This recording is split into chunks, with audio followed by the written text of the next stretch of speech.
மீது 2 விரலை வைத்து உற்று பார்த்த மோடி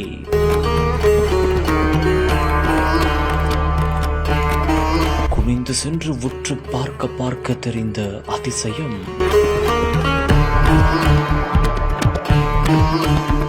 நரேந்திர மோடி தியானம் செய்த தெய்வீக காட்சி.